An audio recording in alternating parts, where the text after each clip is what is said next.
With Mao's passing in 1976 and the fall of the Gang of Four, Mao's wife Jiang Qing and three henchmen that oversaw the most radical policies of the era, the Cultural Revolution ended.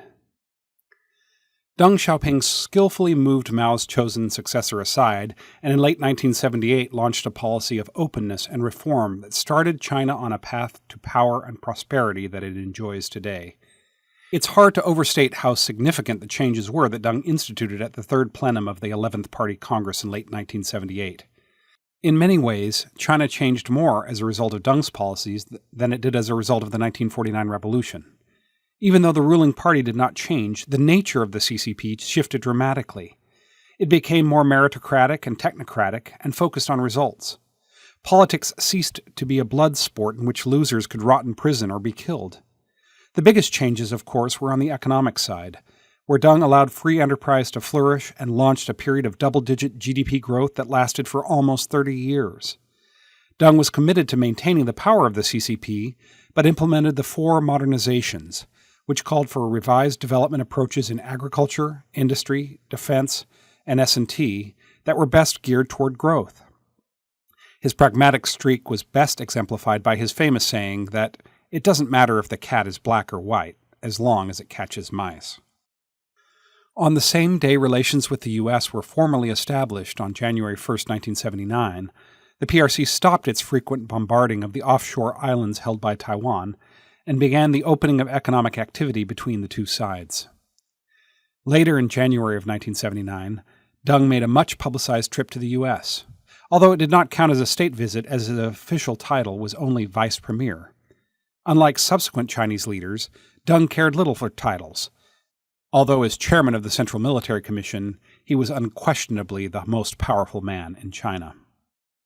On the trip, he told U.S. leaders that China was preparing to punish Vietnam for signing a mutual defense treaty with the Soviet Union, intervening in Cambodia, and for some lingering border disputes. In February, China did just that, invading Vietnam. During the resulting month-long conflict, China captured all of the provincial capitals in northern Vietnam, but encountered much stiffer resistance than it expected. Having achieved their objective of, quote, teaching a lesson to the Vietnamese, the PLA troops withdrew back across the border, but only after each side had suffered tens of thousands of casualties. To facilitate Deng's opening and reform policy, he issued an assessment that asserted that the international situation trended towards peace and development. Based on this reversal of Mao's assessment of the world situation in 1949, Deng pushed for significant adjustments to China's foreign policy, reasserting the 5 principles of peaceful coexistence and calling for a, quote, independent foreign policy of peace. China would no longer base relationships on other countries' political systems and would not seek alliances or to line up with one side against another. This was basically a decision to sit out the last decade of the Cold War and try to fix China's internal problems. At the same time, China stressed developing stronger relations with the West, including Japan, which were the strongest economies and best positioned to assist China's new push. Deng also improved China's relationships with its neighbors in Southeast Asia and reinvigorated its ties with the developing world. This foreign policy approach largely achieved its desired effect in helping China to rapidly establish economic relations with the world. It also set China on the path to become the great power it envisioned itself as. These policies led to intellectual ferment about China's direction, coming with their not-so-subtle criticisms and reversals of Mao's policies. Several student movements emerged, including the Democracy Wall movement in 1979, demonstrations against corruption and inflation in late December 1986 and January 1987, and the nationwide pro-democracy demonstrations centered on Tiananmen Square in 1989. 1989 was a very bad year for the PRC. The massive pro-democracy student demonstrations throughout China and focused on Tiananmen Square were put down violently by the Chinese military starting late on the night of June 3rd and continuing into the morning of June 4th. Estimates vary from several hundred to several thousand killed in Beijing, and several hundred killed in other cities as well. The West was shocked by the crackdown, and most countries imposed economic sanctions on China, which exacerbated an already slowing economy. Party elders opposed to Deng's reforms used the unrest and international isolation to push for economic retrenchment. Soviet leader Mikhail Gorbachev's visit to China marked a major improvement in Sino-Soviet ties, but that was short-lived as communist governments in Eastern Europe collapsed one after the other by the fall. After a relatively quiet 1990, 1991 was another bad year. As part of its effort to repair its relations with the U.S., China abstained on a UN resolution authorizing the use of force against Iraq for its invasion of Kuwait, and then watched a frightening demonstration of the U.S.'s military prowess as it easily defeated Saddam Hussein's forces. This led to major soul-searching about how backward China had become. Analysts at the time referred to China's armed forces as the world's largest military museum. Then, when the USSR dissolved in late December, China feared that it could be next. It concluded that the immense costs of sustaining the Cold War and Gorbachev's attempt to make political reforms during a time of economic weakness had caused the Soviet Union to collapse. Deng determined that China would avoid the same mistakes by focusing primarily on economic development, ensuring stable relations with the U.S., and investing heavily in domestic security to deal with any internal challenges.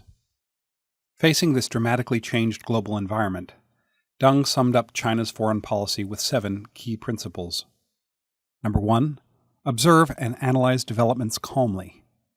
2, deal with changes patiently and confidently. 3, secure our own position. 4, hide our capabilities and bide our time. 5, be good at keeping a low profile. 6, never become a leader. 7, accomplish things where possible. The practical meaning of these principles was debated by China hands for most of the late 1990s and early 2000s. The shorthand for these principles became known as the hide and bide approach to Chinese foreign policy. It lasted more than twice as long as any other foreign policy guidance in the PRC's history and spanned the majority of my career in the government. It would not be an exaggeration to say, I wrote the book on the hide and bide strategy. Many leaders within China had argued in the 1990s that China had an opportunity to fill the vacuum left by the collapse of the Soviet Union and should take a more prominent role in leading the remaining communist and third world countries who were looking for an alternate to U.S. leadership. Deng's foreign policy dictums refuted this way of thinking, and he forcefully argued that China should not seek a leadership role, avoid conflict unless it was directly attacked, and should even be willing to tolerate small humiliations while it focused on building the country. This approach was wildly successful at facilitating China's economic growth and emergence from the international isolation following the Tiananmen crackdown. Starting in 1990, China's annual GDP growth rate rarely fell below 8%. National GDP in 1990 was just under $400 billion US dollars, but by 2012 it was over $8.5 trillion US dollars, more than 21 times larger, and it's grown another 50% since then. Admittedly, these are Chinese statistics, but this level of growth for such a large economy is unprecedented. China rapidly moved up the production ladder from the maker of cheap textiles and goods to a near competitor in the high-tech fields.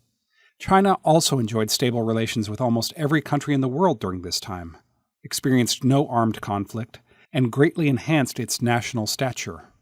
Its military modernization during this period was also impressive. China became more of a regional player and boosted cooperation with neighboring countries. Taking the ASEAN countries as an example, China proposed the establishment of a China-ASEAN free trade area and expanded regional cooperation in trade, investment, and security. The problem with hide and bide was that it failed to satisfy the Chinese people's desire for a robust defense of their national interests, and seemed to many like it put China in a deliberate position of subservience to the U.S. So when the U.S. sold weapons to Taiwan, threatened to cut off most favored nation trade status, bombed the Chinese embassy in Belgrade, or conducted frequent aerial surveillance along the Chinese coast, many Chinese were unsatisfied with what they saw as a weak response. In response to this situation, in 2003, China began using the term core interests and demanded that other countries respect them. Initially, this term was used to describe issues like Taiwan or Tibet, but eventually was broadened to other sovereignty claims, such as the East China Sea and South China Sea Islands, and issues such as human rights and trade disputes. In 2010, China's top foreign policy official, Dai Bingguo, defined China's core interests as 1. Preservation of the rule of the CCP, 2. protection of China's sovereignty and territorial integrity, and 3, promotion of China's economic development, simplified in this slide as party, country, and economy. China also began to request that other countries agree to mutual respect of core interests as a basis for bilateral relations.